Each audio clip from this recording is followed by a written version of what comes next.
Quero concluir a mensagem desses 3 últimos domingos sobre a atmosfera do céu.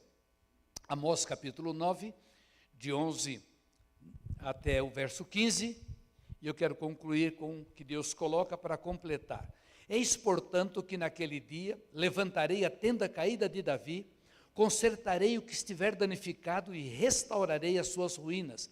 Eu mesmo, é Deus falando, a reerguerei para que seja tão exuberante quanto foi nos dias antigos, para que eles possuam o restante de Edom e todas as nações chamadas pelo meu nome. Garante Yahvé que cumprirá todas essas promessas. Os dias estão chegando, afirma o Senhor, em o que lavra seguirá logo após o que colhe, e o que pisa as uvas ao que lança a semente, e os montes destilarão vinho novo e saboroso, e todas as colinas se derreterão. Paro aqui, que fala da grande colheita. Já falei nas mensagens anteriores, que o tabernáculo caído de Davi era uma barraquinha,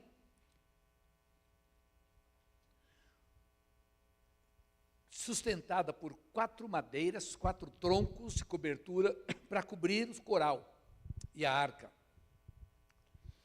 E eles cantavam sem parar. Um coral cantava, terminava, saía, entrava outro coral, cantava, terminava, saía, cantava, por 40 anos, adorando, porque Davi aprendeu que Deus disse, eu habitarei no meio dos louvores. Se Deus habita no meio dos louvores, o que o rei Davi fez? Ele botou louvor direto. E todo aquele período foi um período de adoração. Deus teve um tabernáculo de Moisés que Deus mandou fazer, caríssimo, magnífico. O templo de Salomão, que foi uma das obras, uma das maravilhas do mundo antigo. Mas o que Deus disse que levantaria de volta, seria um tabernáculo caído. Já não é mais uma barraca, é um grupo de pessoas, que ele fala, restauração de vidas, judeu e gentios convertidos a Jesus, conforme Atos dos Apóstolos, capítulo 15, e eu não vou ter tempo de ler todo o texto, quando só tinha judeu convertido, os 3.000 convertidos eram judeus, depois mais 5.000 convertidos judeus, e de repente as pessoas como nós, começamos a chegar, e os judeus não sabiam o que fazer com esse povo igual a nós, porque o judeu tinha a sua comida diferente, a sua dieta kasher, não comia carne de porco, não comia peixe com pele, um monte de coisa, sua família tudo regrada, tudo certinha. De repente vem esse monte de gente, pagãos como nós, e aceita, entrega a vida a Jesus. Eles não sabiam o que fazer. E ali, quando aqueles primeiros apóstolos sentam para discutir, eles entendem que os gentios não tinham essa obrigação, não tinham nem condições de fazer o que os judeus faziam. Teria apenas que se abster da carne sufocada, de todo tipo de moralidade sexual, claro, e viver a vida com Jesus. E aí, o irmão de Jesus, Tiago, ele vê aquilo, ele está escutando os testemunhos, os gentios estão se convertendo, Cornélio se converteu, está todo mundo se convertendo. Aí Tiago fala, já sei, isso é o que pregou o profeta, o que eu estou lendo para vocês hoje, que o que eu estou lendo aqui foi muito antes de Jesus. E Tiago lembrou, isso significa assim, judeus e gentios é o tabernáculo de Davi restaurado. Porque dali em diante caminharíamos para o fim dos tempos, caminharíamos para aquilo que o conjunto cantou hoje, a reino de Deus. Um reino que nunca vai ser destruído. Homens poderosos passaram pelo mundo, Gengis Khan, chamado de Fúria. Por exemplo, Dario, o persa, Ciro, Nabucodonosor, um dos nomes mais poderosos do mundo, mandou fazer uma estátua de ouro gigantesca da Babilônia. César Augusto, César Antônio, homens que acharam que nunca morreriam, como Adolf Hitler, que disse que faria o reino milenar dos arianos. Hoje ainda acharam há pouco tempo uma montanha, um trem entupido de ouro, dentro de uma montanha, que ele estava aguardando para o seu reino milenar. Ele acreditava que não ia morrer. Esse era um dos que foi totalmente também dominado pelas trevas. Todos esses reinos terminaram. Daniel, um menino, no meio de uma sujeira da imoralidade, foi levado com mais alguns jovens e ficaram santos diante de Deus no meio da Babilônia, foram levados cativos. Eles decidiram não fazer o que os outros faziam, e eles decidiram estudar. Uma das coisas que a gente sofre muito quando nossos filhos vão para a faculdade, eu fico com medo de desviar, porque muitos desviaram. São firmes aqui. Entrou na faculdade, quando entra alguém, eu oro muito, eu vou em cima, peço cuidado, porque às vezes não sobrevive. Quando sobrevive, eu dou graças a Deus. E Daniel foi estudar com Hananias, Azarias e Misael, toda a ciência dos babilônios, oculto, todo o ocultismo. Mas não se contaminaram. Eles decidiram não se contaminar, nada, permaneceram santos.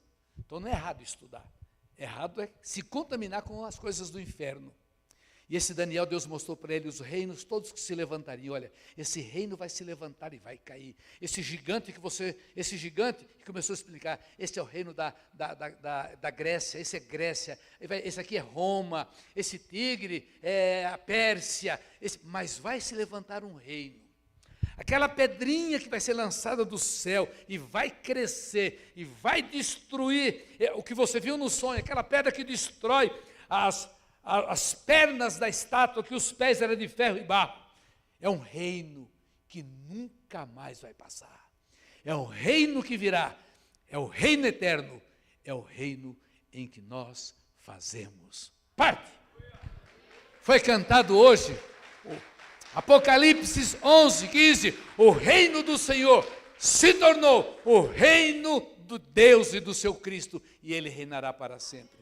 Então nós estamos caminhando para esta conclusão magnífica, e o texto diz que quando chegasse esses dias, depressa haveria uma colheita, e quando diz que o que colhe é o mesmo que está pisando, mostra a rapidez, porque uma colheita demora. Deus trabalha com isso, Deus trabalha com as primeiras chuvas, Deus trabalha nessa linguagem daquele povo daquele tempo, de chuva, da primeira chuva e a colheita. Nós estamos hoje terminando um tempo de primícias, nós vamos terminar daqui, me parece, 10, 11 dias, a contagem de Homer, no relógio de Deus, onde vamos chegar no dia 5 em Pentecostes. Pentecostes é quando se apresentam os frutos, os primeiros frutos de uma grande colheita que vai acontecer em outubro. É assim que Deus trabalha na Páscoa, começa plantio, é o primeiro trabalho, a primeira saída do povo, aí quando chegamos, logo no segundo dia depois da Páscoa, começa a contagem de Homer, 50 dias, todo dia, as pessoas daquele tempo já apresentavam uma oferta, Já pensou se todo dia a gente pedisse oferta? Mas eles sabiam, é um povo de Deus, que conhecia o princípio, e no 50º dia, a grande oferta, semeando a colheita gigantesca que haveria em tabernáculos, que seria praticamente a provisão para o outro ano todinho, porque eles dependiam só isso, a economia deles era plantio e colheita. Então, diz que vai ser uma multiplicação, algo grande. Quando Deus nos deu esse ano, no início do ano, essa palavra de colheita, grande colheita, claro, falando de almas, mas uma colheita não é só almas. Colheita tem a ver com saúde, colheita tem a ver com prosperidade. Quando a Bíblia fala de vinho, e nessa cultura deles, porque Deus trabalha com culturas, o vinho só era fabricado depois que todas as uvas fossem feitas, amassadas e fizesse pasta, uva passa, que eles comem muito, figo, em Israel você vai ver isso. Não se faz vinho antes de ter comida, antes de ter a uva, a pasta. Então, quando fala alegria, é porque já houve tanto que sobrou e fizeram o vinho. E alguns creem que seja suco diferente, outros que vinho, isso não interessa, que na nossa cultura não cabe agora. Cabe agora dizer, por que fala da alegria? Porque foi prosperidade. Então, colheita fala de prosperidade, colheita fala de resgate de famílias, glória a Deus, resgate de filhos perdidos que estão no mundo. Já pensou? Isso é que dinheiro que paga trazer um filho de volta para Jesus? Que dinheiro que paga trazer um filho da cadeia para a igreja, para Jesus? Que dinheiro paga trazer um marido da prostituição, do adultério para dentro de casa? Que dinheiro paga trazer uma mulher também ou em pecado? Que dinheiro paga uma pessoa morta voltar para a vida? Que dinheiro paga? Como disse Jesus, que adianta a pessoa ganhar o mundo inteiro e perder a sua alma? Como disse o Carlos, que dinheiro paga? Ele vai pagar? Por mais, ele pode dar a casa dele, dar os carros dele, dar tudo, nunca vai pagar, não compra, dinheiro não compra.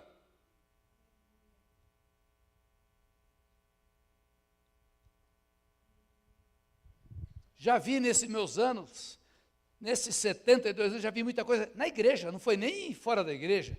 Homens ricos, sendo levados para os Estados Unidos para cirurgia, caríssimas, coisas caras, até mesmo agora no Covid. Remédio que eu nem sabia que existia. Remédio que custa 24 mil reais, injeções, morreu. Pessoas que têm dinheiro para comprar o que for, morre. Dinheiro é importante? Ele é, quando ele é nosso servo, não quando ele é o nosso Senhor. Colheita fala de paz. Não existe coisa mais tremenda do que paz. A nossa rede de homens, o tema desse ano é o Salmo 128. Veja quando uma igreja começa a ficar bem nivelada, como as coisas, as palavras de Deus elas vão replicando, não é replicando sozinha. Então, quando a pastora Claudete abriu com o Salmo 128, eu falei, meu Deus, não foi combinado, ela foi pega desprevenida ali. E se ela tivesse falado alguma coisa, eu falaria das mulheres, mas a palavra que Deus traz nos lábios já vai trazendo. A adoração hoje foi praticamente o estudo que eu dei de sexta-feira, do reino, a vinda do reino, venha o teu reino. Então a igreja começa a falar a linguagem de Deus, é o que temos que fazer nesses próximos 10 anos, falar o que Jesus fala, falar o que a Bíblia fala, falar o que Deus fala. Então não é imitando ninguém, mas de repente a gente começa a falar, sem planejar, começa a falar das promessas, começa a falar de vitória, começa a falar de vida. Isso já são sinais de colheita. Rápida. Porque as trevas estão trabalhando muito rápido. As trevas estão tomando conta do planeta. Tomando conta do planeta. Mas, como diz Isaías 60, foi a live dessa semana, dia mais frio. Mas 6 horas nós estamos fazendo essa live, que alegria, e falando sobre isso. Mas a luz de Deus brilha sobre os crentes, e as trevas não podem apagar a luz do crente. Onde chega um crente, as trevas saem. Aleluia. Aleluia. Este é um tempo. O tabernáculo caído é trazer a atmosfera do céu. É isso que está acontecendo. E quando eu comecei essa mensagem, eu falei, meu Deus, como fazer para permanecer isso? Eu não queria mais voltar a nada, a viver aquele vazio, esterilidade, aquela tristeza, aquela apatia, pessoas gastando tempo fazendo fofoca, e implicando, e discutindo, e querendo isso, e querendo dar rasteira no outro. A gente tem que viver em paz. A igreja tem que ser a atmosfera do céu. Se briga na empresa, não estou falando que é certo, mas em empresa você briga, torce para o outro ir embora. Não estou falando que alguém aqui faça isso, mas trabalhei 18 anos numa empresa, que eu era encarregado, eu era auditor, eu participava das reuniões, eu via como as pessoas, horrível, a pessoa elogiando e matando a pessoa. Eu participava de reunião que a pessoa vinha, olha, funcionário lá faltou, ele é gente boa, o patrão gostava, ele é gente boa, mas a mulher é doente, toda hora ele falta, e o patrão, puxa, vê lá com ele. Na outra reunião, fulano, fez, mas você sabe como é que ele é, o cara é bom, mas você, manda esse cara embora. Então você vê a manipulação, a pessoa elogiando para derrubar, isso lá fora, na igreja não. Porque a igreja fala a linguagem de Jesus. A igreja vê a pessoa em miséria, não empurra para a miséria, busca de volta. A pessoa vê a igreja aflita no pecado, traz de volta, não adianta empurrar. O diabo já empurrou, não adianta falar mal, que o diabo fala o dia inteiro. Porque a função do diabo é essa, é matar, é queimar o nome. Por isso que a Bíblia diz que a memória do justo vai permanecer, a memória do ímpio apodrece. Porque a primeira pessoa que difama é o diabo, ele derruba o indivíduo e acusa.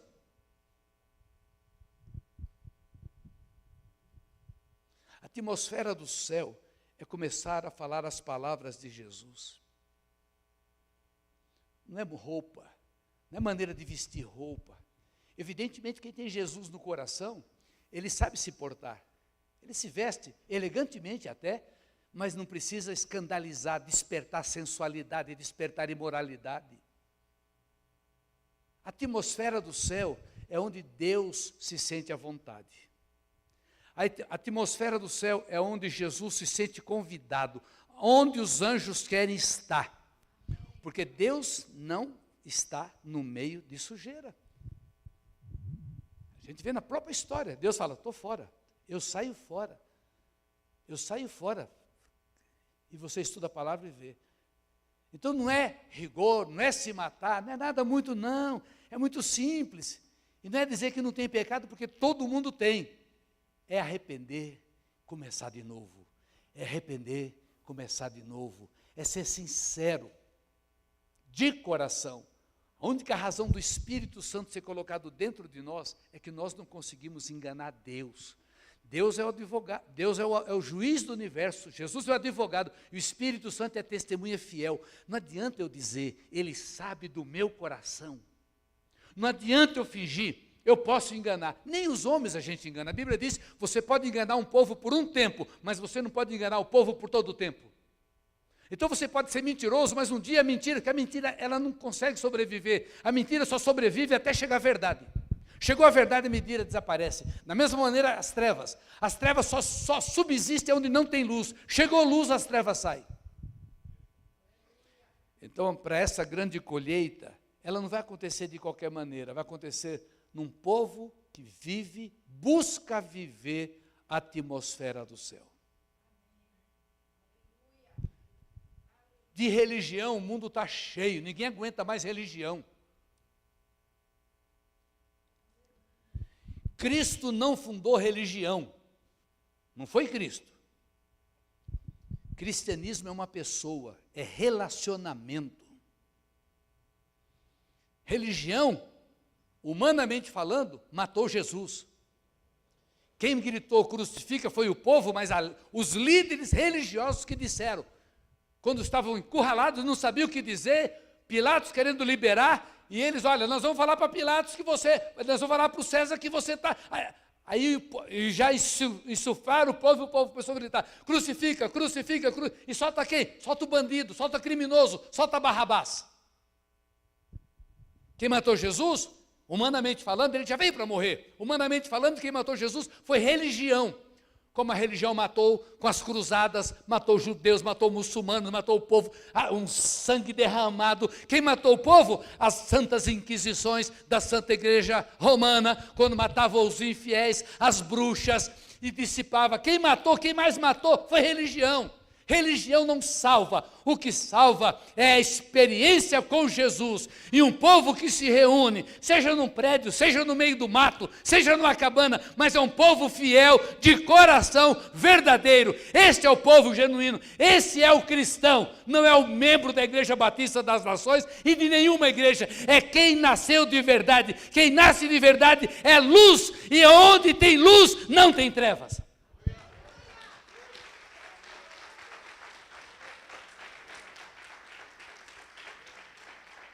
Os últimos dias marcam a promessa de Joel 2, de 28 a 32, onde idosos teriam sonhos, crianças teriam sonhos, aconteceriam sinais e maravilhas antes do grande dia do Senhor. E Deus fala, naquele dia eu vou derramar o meu espírito e todos vão orar, vão profetizar, orar em línguas. Essa promessa veio com comissão, Marcos 16, de 15 a 18, quando Jesus fala, vão, ore pelos doentes, ore pelos enfermos, expulse demônios, fale novas línguas. Um dos maiores roubos que aconteceu nesses 40 anos, principalmente nos últimos 30 anos, que não se tem tempo para escrever, e que isso agora começa a clarear na mente de homens e mulheres que têm discernimento. O Espírito Santo abafou, o diabo abafou a obra do Espírito Santo, quando começou todo aquele mover maravilhoso. Por isso que uma geração nem sabe. Nos anos 90, a gente ia orar nos montes e via a presença de Deus, e via os milagres, via tudo acontecer, a presença de Deus era palpável, ninguém conseguia ficar em pé, porque a presença de Deus chega, é difícil ficar em pé. E aí veio a prosperidade, o povo prosperou, não é pecado prosperar, Deus prospera, mas a pessoa tem que saber trabalhar com o que chega nas suas mãos. E a pessoa muda. Parece que a pessoa tem que ficar na pobreza a vida inteira para ficar com Deus. Agora, Deus não consegue ser infiel. Ele promete, a pessoa faz, ele cumpre. Agora, a pessoa, na hora que prospera, a primeira coisa que larga é a fé, a igreja. Quando Deus mandou falar com vocês, naquele dia, naquele sábado, só falou assim, fala para eles se lembrarem de 20 anos atrás, 15 anos atrás, só isso, Deus só quer isso, lembra. Lembra, Nicolau, de você mesmo há 10 anos atrás? Lembra você de 20 anos atrás? Lembra, para você pensar, se você chegou aqui até hoje, foi porque você é inteligente, porque você é sábio, porque você é médico, porque você é doutor, porque você é engenheiro, porque você... Não, você pensa que quem fez isso? Fala para eles. Porque às vezes a pessoa se dá para Deus, quando melhora, ela vira avarenta, ela se recolhe e ela tem que se garantir. E é um normal no ser humano, a pessoa passa a vida inteira com dificuldade, com necessidade, né? Aí ele fica vive aquela vida aperto, Deus me ajuda, Deus me ajuda, Deus me ajuda, Deus me ajuda. E aquele aperto de Deus, por ver, Deus me ajuda. Aí começa a melhorar, Deus me ajuda, Deus me ajuda. Aí já começa a prosperar, glória a Deus, Daqui a pouco eu preciso me garantir, eu não posso passar dificuldade de novo, eu não posso ter dificuldade. Aí se acontecer isso, e se acontecer isso, e se acontecer isso. A pessoa viveu na fé em Deus quando não tinha nada. Agora que tem, não acredita que Deus pode fazer a mesma coisa. É por isso que Deus fala, eu sou o mesmo de ontem, de hoje e para sempre. Eu não mudo, diz a palavra. Deus fala, eu não mudo. Você vai ficar esperando o quê? Irmão X, irmão Y, dá na cabeça de vir fazer alguma coisa? Vocês é que tem que resolver.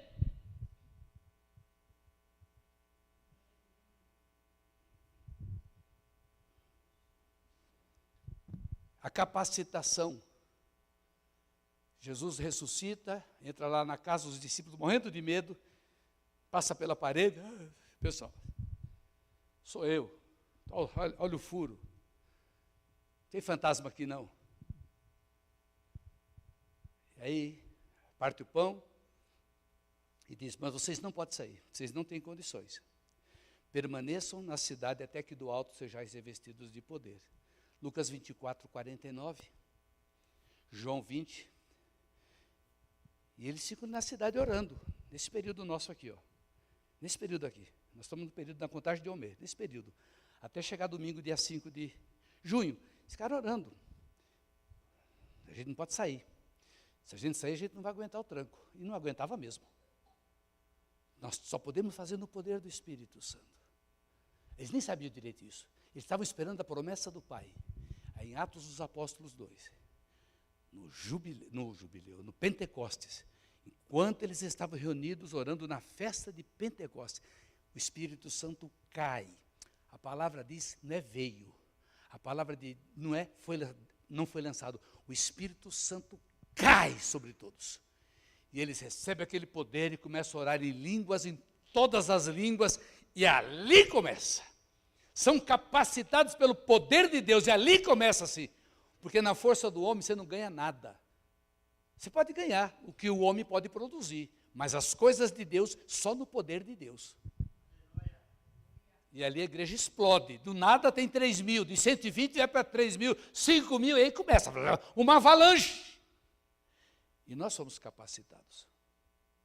Nós já fomos batizados no Espírito, já passamos por essa experiência, estamos careca de tanto passar por essa experiência. O que falta? O que talvez falte? Vamos para o segundo livro das Crônicas. Tem entre tantas passagens, aqui mostra talvez o que nos falte. Para o start final, vamos dizer. Salomão fez um templo. Lugar para Deus. Deus deu a orientação, foi feito aquele templo, e Deus falou, só vou aparecer nesse lugar, só vou vir nesse lugar. Deus é dono do mundo, mas Deus só ia ali. E eles fizeram tudo direitinho, e aí diz assim, Salomão orou, terminou, falou, é do Senhor, a casa do Senhor, seus pés, é lindo demais.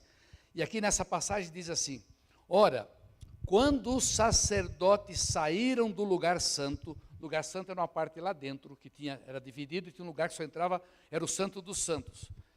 E naquele tempo tinha um grupo que era sacerdote. Quem é sacerdote hoje? Levanta a mão. Todos nós, homens e mulheres. Jesus fez agora todo mundo ser sacerdote.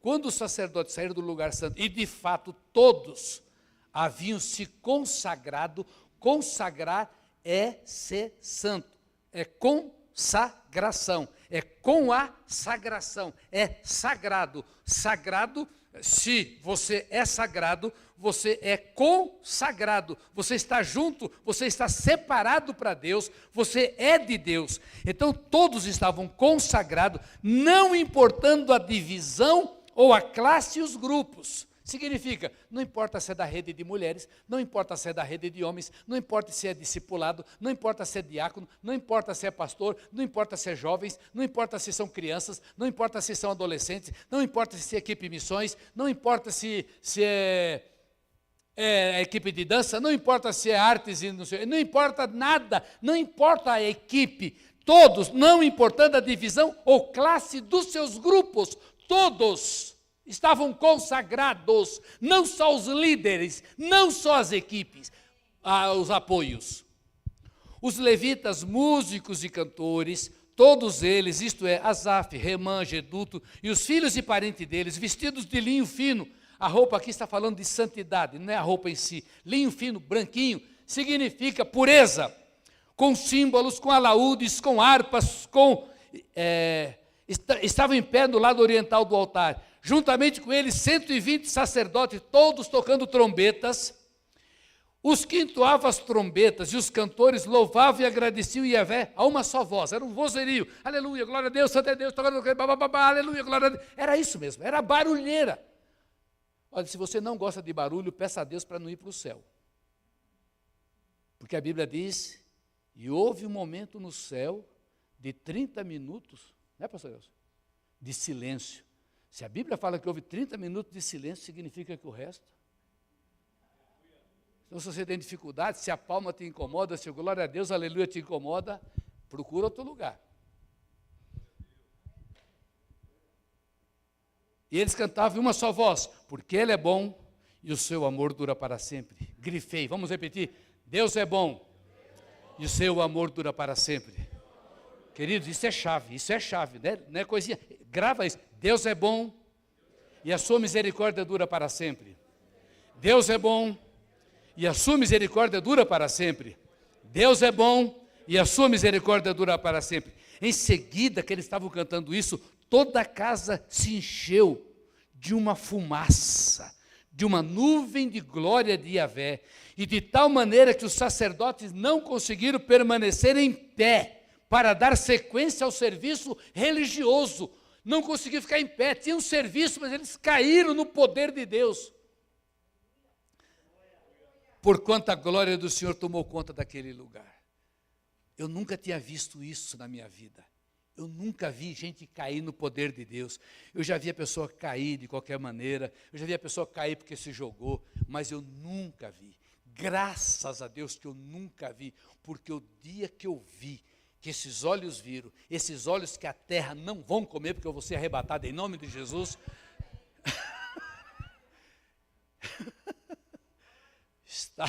Estávamos no acampamento, ministrando, e vendo aquelas coisas acontecer, a gente não sabia o que era, aquele gozo maravilhoso, e de repente, faço o seminário, e agora vou terminar, deu 11 horas, eu acabo de pregar.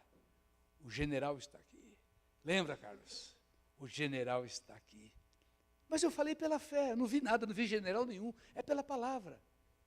A pessoa que Deus usou para me transferir, batalha espiritual, Shel Schober, eu me lembro daquele homem falando assim, o general está aqui. Aquilo trouxe naquela hora, faltava 1 hora para o almoço, o pessoal estava preparando o almoço lá na... Eu falei, o general está aqui. Eu falei, bom, Não sabia o que fazer. Aí eu orei, comecei a orar. Aí alguém sentado caiu. Eu olhei assim, caiu outro. Aí meu pastor veio, na época, e começou a ficar um ambiente gozado, o pessoal ficou em pé. E o pessoal da cozinha era igualzinho a biblioteca nossa, só que era sem vidro. Eles eram tudo já pentecostais, eles botaram a cabeça e falaram assim. Eles queriam ver algum negócio, para eu não me preocupar. Daqui a pouco veio um leto, quase 2 metros, Samuel. Olha que orei pelo Samuel, aquele homão, parecia uma árvore. Pum! Falei, meu Deus, rachou tudo. Não, nada. Aí eu assustei. Só faltou escutar o grito de alguém falar, madeira! Puf! Como eu fiquei assim, meu pastor levantou, pegou o microfone da minha mão e disse, Deus está dando um ministério novo para o Francisco. Aí nos ajoelhamos, ele começou a orar, mas ele não conhecia aquilo. Ele nem batizado era. Quando ele começou a orar, ele começou a ver gente cair, pum, pum. Ele começou a se atrapalhar. Eu levantei, peguei o microfone e aí comecei a orar. Aí foi um atrás do outro. Pá, pá, pá, pá, pá, pá, pá, pá. Poder de Deus. E eu não sabia o que era. Eu disse, irmãos, vão almoçar. Quase 4 da tarde. Eu não sei o que é esse negócio, mas uma coisa, olha o que o Espírito diz. Não abra a boca. Não fala bobagem, porque você não pode perder isso. Não fale nada, vai, almoce e volte à noite.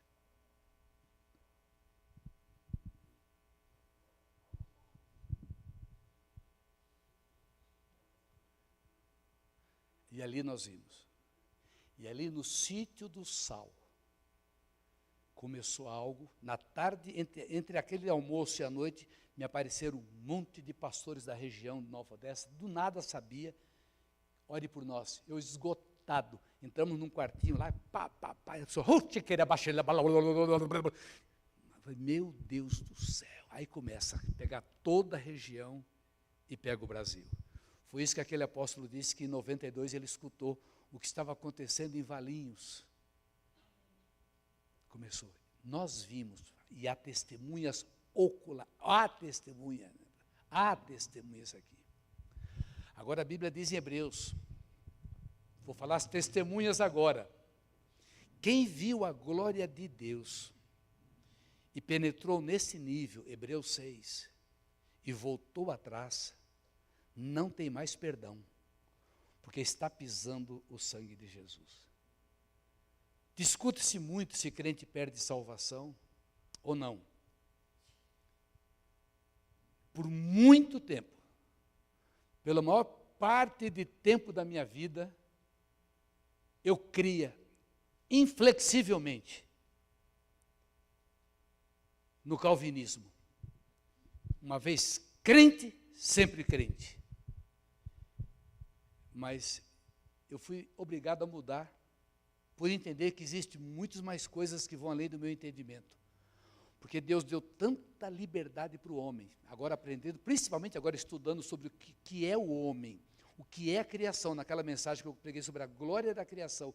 Deus deu um potencial para o homem, que este homem vai decidir o que ele quer. E se ele tem um nível de criança, a Bíblia fala que a pessoa, que Deus não leva em consideração o tempo da ignorância. Deus, por ser justo juiz, Ele sabe a nossa competência, até onde eu vou influenciado ou não, até onde eu não sei, e isso não deixa isento da culpa, porque você é culpado, não adianta você dizer que não conhece a lei brasileira, você cometeu infração, você vai ter que pagar, né, doutora Márcia, que é advogada também. Você não adianta, eu não conheço a lei, o problema é teu, eu vou ser obrigado a conhecer. Aqui tem a Constituição do céu, não adianta dizer que não sabe. Mas Deus, na sua infinita misericórdia, cada um vai ter o seu tratamento. Mas se uma pessoa que já viu o suprassumo, já entrou na glória e vai se lambuzar de novo, não tem volta.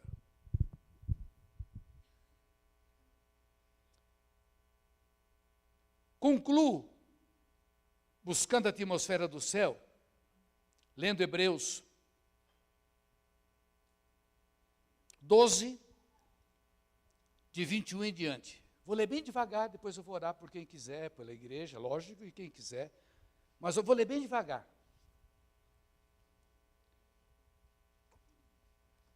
Ainda não chegastes ao monte palpável, em chamas, a escuridão, as trevas e a tempestade.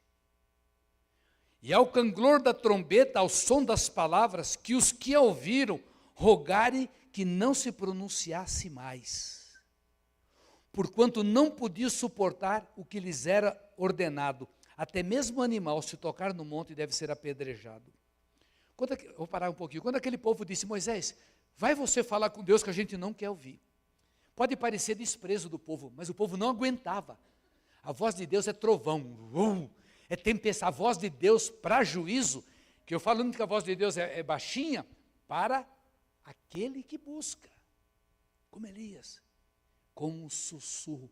Mas a voz de Deus, ela é trovão, tempestade. A voz de Deus se ouve nas muitas águas.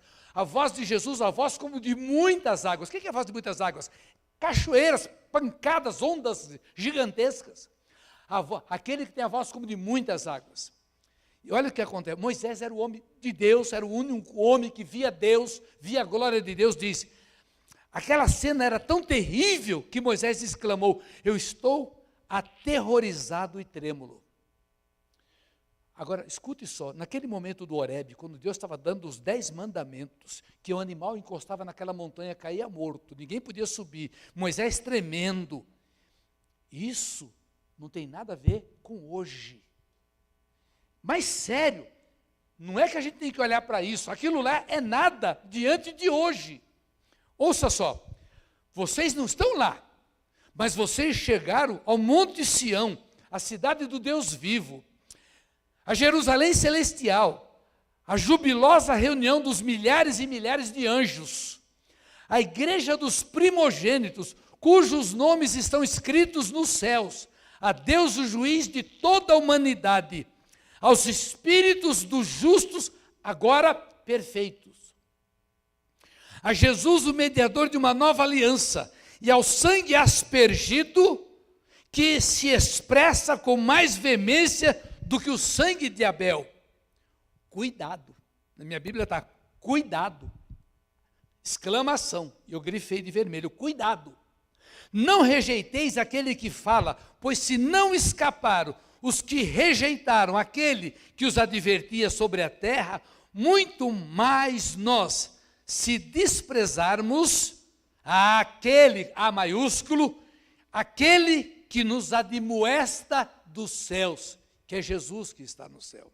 Aquele cuja voz abalou a terra, agora novamente diz, ainda uma vez abalarei não somente a terra, mas de igual modo o céu. Ora, esta frase, ainda uma vez, indica a remoção das coisas que podem ser abaladas, isto é, as coisas criadas, para que permaneça o que não pode ser abalado. Portanto, já que estamos herdando um reino inabalável, aqueles reinos que eu falei, todos ruíram, Grécia, Pérsia, Egito, Roma, todos, e os que vão cair ainda, e os que vão cair. Mas nós recebemos um reino inabalável. Sejamos agradecidos e deste modo adoremos a Deus com atitude aceitável, com toda reverência e temor, porque o nosso Deus é fogo consumidor. Esta palavra, em primeiro lugar, é para a minha própria vida. Essa palavra, em segundo lugar, é para os pastores que me ajudam. Essa palavra, em segundo lugar, é para os diáconos que nos dão suporte. Essa palavra é para os levitas, que sobem, não só para eles adorarem, eles vão adorar, vão puxar a adoração da congregação.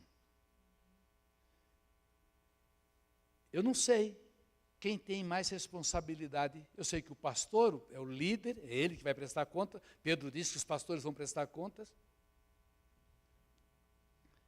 Mas a Bíblia diz que aquele que derrubar uma pessoa em escândalo deveria melhor ter tido uma pedra no pescoço e pular do abismo e morrer afogado. Porque nós levamos pessoas para cima ou para baixo. A unção é transferível. Esse lugar não é sagrado só porque está aqui na frente. Aqui é um bema, é um lugar alto. Ele se torna sagrado quando nós pisamos, porque vira altar. Ele se torna sagrado porque daqui a palavra sai. 2 filhos de Arão, eles foram fazer o culto. É o trabalho talvez meu, de um pastor, da pastora, ou de outro pastor, ou dos levitas. Eles pegaram o incenso, queimaram incenso, como Deus pediu. E começaram, os 2. Veio fogo do céu, matou os 2 queimados na hora. Até hoje ninguém sabe explicar o que é isso. Só sabe que eles queimaram fogo estranho. Mas, Deus disse a Moisés, fala para Arão não chorar. Arrasta os filhos pelos pés, porque não podia entrar. Puxa os 2, eram 4 filhos, tira esses 2, tira daqui. Nem chore, Arão, a morte dos seus filhos. E coloca os outros 2 no lugar daqueles. Nós não sabemos, só sabemos que eles queimaram fogo estranho diante de Deus. Isso é uma palavra para os nossos levitas. Isso é uma palavra para o apóstolo Nicolau. Isso é uma palavra para a pastora Márcia. Isso é uma palavra para os nossos pastores. Isso é uma palavra para os nossos diáconos. É uma palavra para os nossos líderes, de homens, de mulheres, de jovens, de crianças, de adolescentes. Nós que ministramos temos mais responsabilidade do que os ministrados, porque depende do que está em nós, de Deus, para fortalecê-los ou para jogá-los na boca das trevas. Trazer a atmosfera é maravilhoso. Ver a glória é maravilhoso. É mais do que ver uma pessoa simplesmente curada. Todo mundo quer ver sinais e maravilhas, eu também quero. Mas os sinais e maravilhas acontecem tão somente para exaltar a glória de Deus.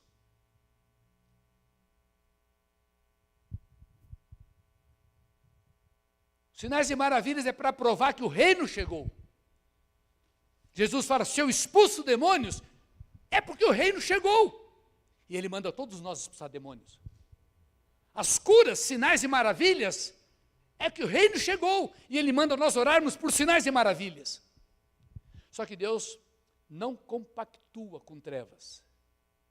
Porque a fonte ou é doce ou é amarga. Deu para entender? Coloquemos-nos em pé.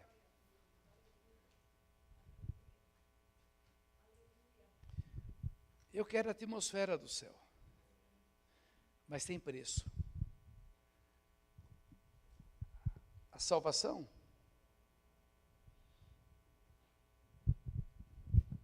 tem preço. Obrigado, minha filha Raquel, por estar ouvindo e participando. Que Deus te abençoe, minha filha. Sozinha, aguenta, suporta. Suporta, abençoamos você, Mateus, Sarinha, nesse tempo que nós estamos enfrentando. Você, como os demais que desejam, nós estamos orando, permaneça firme, como todos nós que estamos presentes aqui, permaneçamos firme até o fim, porque a palavra diz, aquele que perseverar até o fim, este será salvo. Glória a Deus.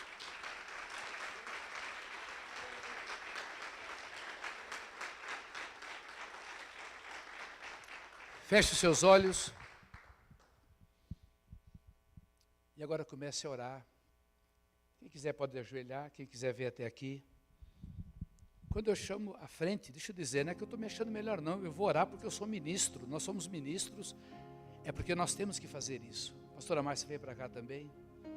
Se você quiser sair do seu lugar, o sair do lugar, eu aprendi isso logo no início da minha... Eu estou dizendo, porque tem gente olhando a gente. Tem anjo e um monte de demônio cruzando lá os dedos de feitiçaria deles. Não, não vai não, vai não, vai não, vai não, vai não, vai não, vai não, vai não. Os demônios, a Bíblia diz que é assim. Nuvem de demônios torcendo para ficarmos presos. E os anjos que não podem fazer nada se não tiver legalidade. Os anjos agem a nossa resposta. Por isso, se você quiser, sai do seu lugar. Eu quero que essa palavra fique bem gravada, porque eu preciso desenvolver depois outras palavras. Mas o ponto de partida, eu quero viver a atmosfera do reino dos céus. E essa atmosfera eu vou sentir no meio dos meus irmãos. Lá fora eu vou enfrentar luta. Lá fora eu vou enfrentar paulada. Lá fora eu vou enfrentar sedução. Lá fora eu vou enfrentar alguém me chamando para roubar, para dar rasteira no outro, para sonegar, para gritar, para brigar, para adulterar. Lá fora vai ser direto o dia inteiro. E não são as pessoas não, é a própria televisão, os próprios meios, os próprios os instrumentos, são sites, seja o que for, vai chamar para baixo, não vai chamar para cima.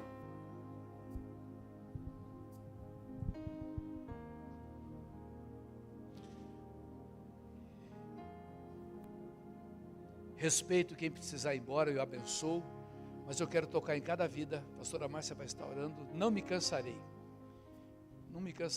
porque Deus não se cansa.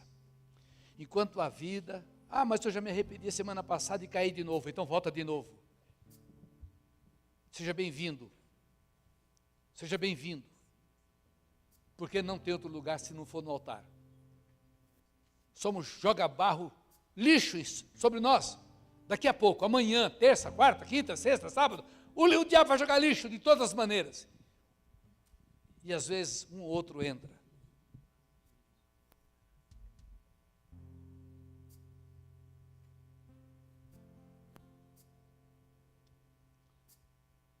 Às vezes uma coisa sutil. Ele quer te pegar naquela coisinha sutil. Trouxe a pastora Márcia. E estava voltando, e a pessoa, a palavra ali naquela entradinha, pare, não tinha carro nenhum, nem para cá, né? Só eu e ele. Ele entra na frente, na hora o coração já quis saltar. Eu falei, meu Deus do céu. Mas ali eu falei, não, Senhor, não me permito. E eu vi que aquela coisinha tão simples poderia me impossibilitar de pregar hoje de manhã. E fui glorificando a Deus porque eu engoli em seco, abençoei, não dizia nada, estou dando um exemplo ridículo.